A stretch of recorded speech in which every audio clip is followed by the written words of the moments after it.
Tolorana ny arahaba feno ho antsika rehetrarehetra izay manaraka ity fandarina izany malaza ity. Tokolasy tokoa satria fantatsika fa ao anatin'ny fotoana izay tsy milamy i Madagasikara amin'izao fotoana izao dia tsy ala lavitra ny zava-misy manoloana ny raharaham-pirenena isika amin'ity fandarina ity. Izay raha malala manko fa isa tsekondra, isa minitra, isan'ora dia miovaova tokoa ny zava-misy ho an'ny eto Madagasikara. Isika tamin'ny fandarina misesisy dia efa milaza ny amin'ny hoe ny fahefana amin'ny fahefana ara-politika dia misy fetrany izany. Ny atao hoe fetra fehim-potoana mandat raha ohatra ka ny lalàna no iresantsika azy. Ny eritreritra mantsy ity fanjakana ity fa tsy ho tapitra izany mandat izany ary hitohy mandrakariva ary hitohy ihany koa ao anatin'izay hoe fahefana mandra-pahafaty izay angamba ny eritreretany sasany izany fehim-potoam-piasana izany. Ka ny dikaina tsy nieritreretana ny amin'ny hoe rehefa tonga ny fehim-potoana voalaza ny lalam-pandroana 5 na efataona dia tsy maintsy andao ny fahefana ny mpitondra anankiray. Na inona kajikajy samihafa izay nataony ny mpitondra fanjakana mba ahafahany mitazona fahefana ary eritreretany fa hiverenana ao anatin'ny fahefana dia mirohatra ny rehetra amin'izao fotoana izao ary toa tahaka ny tsy niainana ilay omaly na afaka omaly izay mbola feno tahotra, feno aya satria be loatra ny fampitahorana, be loatra ny tsindry, be loatra ny ramatahora ary be loatra ihany koa ny karazana famoronana ampitota taratasy ho an'izay rehetrarehetra mba te any ny heviny eto Madagasikara. Fa rehefa nametra-pialana tany toerana ka nananao foana ny ACC ary mbola nitazona indray ny taratasy firotsahako fidiana Andriamatoa Rajoelina dia nanaitra ny ampompony ireo rehetra izay mahatsiaro ho tia tanindrazana ary mahafantatra ihany koa ny ambaran'ny lalàna eto Madagasikara izany trandrajavatra izany. Tsy averintsika intsony ny fijoroan'ireo kandidata izay efa misy 120 izy amin'izao fotoana izao. Tsy vitany hoe nanao fanambarany intelo metaona fa mbola nisy ny fandehanan'izy ireo teny anivon'ny Nations Unies ary mbola misy ihany koa ny fihaonan'izy ireo tamin'ny ray aman-dren'ny mpiangonana na ny FFKM omaly ariva. Mbola mitohy izany fifandraisan-dahatra sy fifampiresahana satria ny kandidata araka ny nambarantsika no mpisehatra hiatrika ny fifidianana ary ny vahoaka no mpisehatra faharoa satria izy no hisafidy amin'ny alalan'ny latsa-bato mivantana na tsy mivantana na amin'ny alalan'ny fitsapahakevy-bahoaka izay mety ho safidiny mandritra ny vanim-pifidianana izay hiantsona amin'ny alalan'ny didim-panjakana ny mpifidy izany. Ankoatran'izay, ireo fiarahamonim-pirenena, vondrona toko politika, ireo fikambanana maro samihafa ary indrindra manetsika an'ireo karazana syndika hijoro amin'izao fotoana izao dia tahaka ny joroany ny CCS izay tena manara-maso ny fiainan'ny firenena. Ny CCS no teny tao anatin'ny fanambarana voalohany vao nivoaka ny didina voakan'ny ACC ny amin'ny mendrika famadihana tanindrazana izao zava-misy izao. Ary tsy azo ekena mihitsy ny olona tsy mizaka ny zom-pirenena malagasy no hitatana ny firenena. Dia ahoana no eritreretina fa tsy manana an'ireo heverina fa mpahay lalàna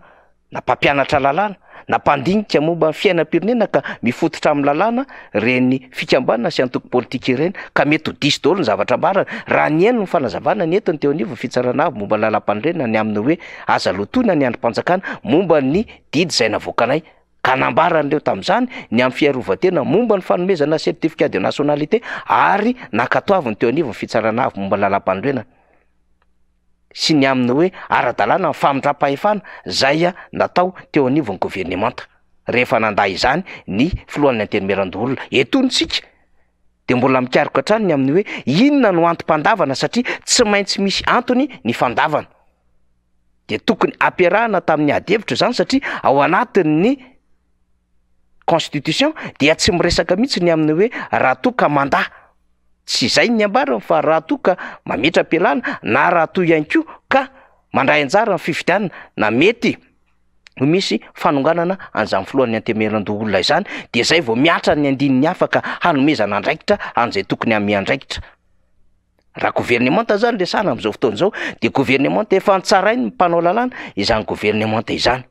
ary gouvernemanta efa tsy nahefa ny adidiny tao anatin'ny fitantanana ny firenena nandritra izay. Dia ataontsika hoe 5 taona latsaka kely izay satria ny prime ministre lehibe an'izany gouvernemanta izany dia saiky nitovy na nioatra amin'ny mandat tamin'ny filohan'ny repoblika aza. de zay no ahitantsika ny fisavoritana ndraikitra ary mahatonga ny rehetra mijoro amin'izao fotoana izao ary mampiasa ny solomaso ny famakian-dalàna iombonana de ny aminy hoe ity mifampiaran-dalàna tsy ahafahan'ilay ampirotsaky hovidiana zay tsy teratany malagasy mirotsaka intsony. Ity mifampiaran-dalàna mbola mijoro, mbola mitazona ny andraiky ny filohan'ny antenimieran-dolona ka nahoana izy no mandatsiaka ny andraikiny amin'ny mahafilohan'ny fanjakana vonjy-maika azy. Fa naninona ny tonga eny ampelantanan'ny governemanta zay efa tsy mahefa hanao ny asany intsony izany fahefam-panjakana izany.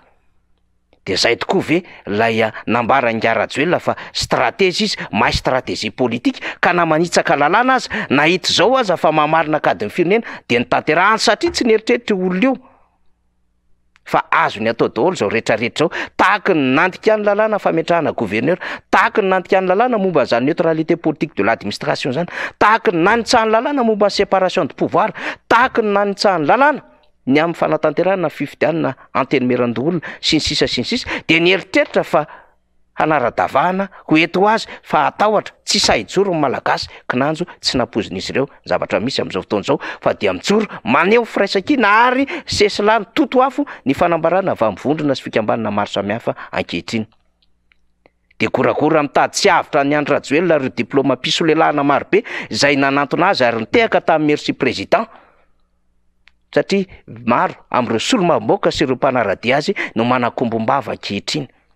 Iadevitra mihoatra n'inona moa satria efa angaredona tambabe ny amin'ireo manam-pahaizana, ny amin'ireo vondrona sy fikambanana ary syndicat samihafa miteny ny tsy fanekena izao zava-misy eto amin'ny firenena izao ka iza mbola sahijabaka misy raina roa ihany maneho izany any amin'ny tambajotsa sosialy ary miantso fiantsiana mihitsy aza ny hoe nde mba hitondra vahoaka ihany koa manohana izany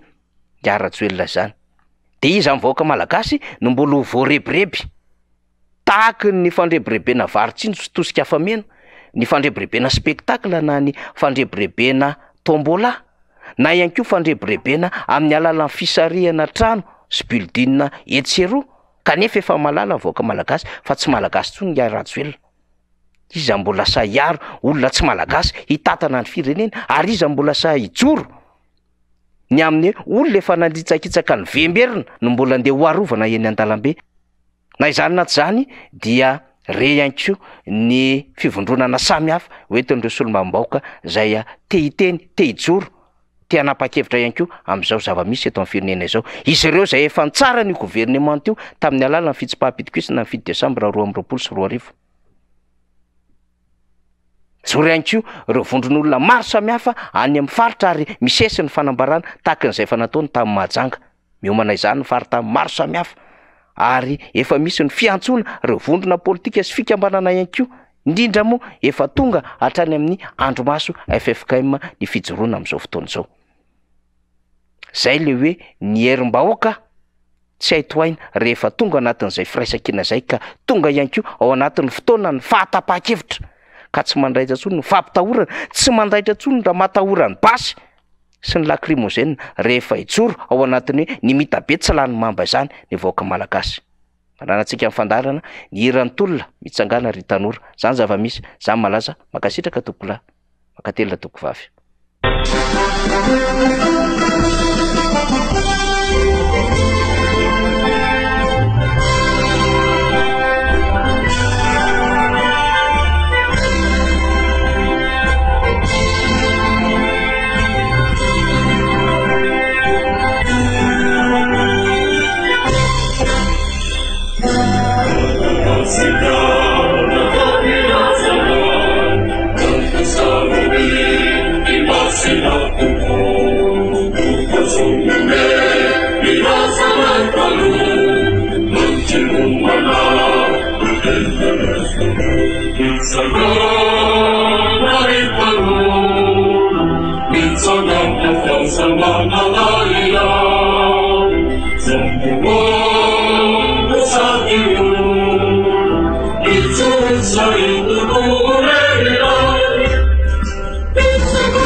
Sing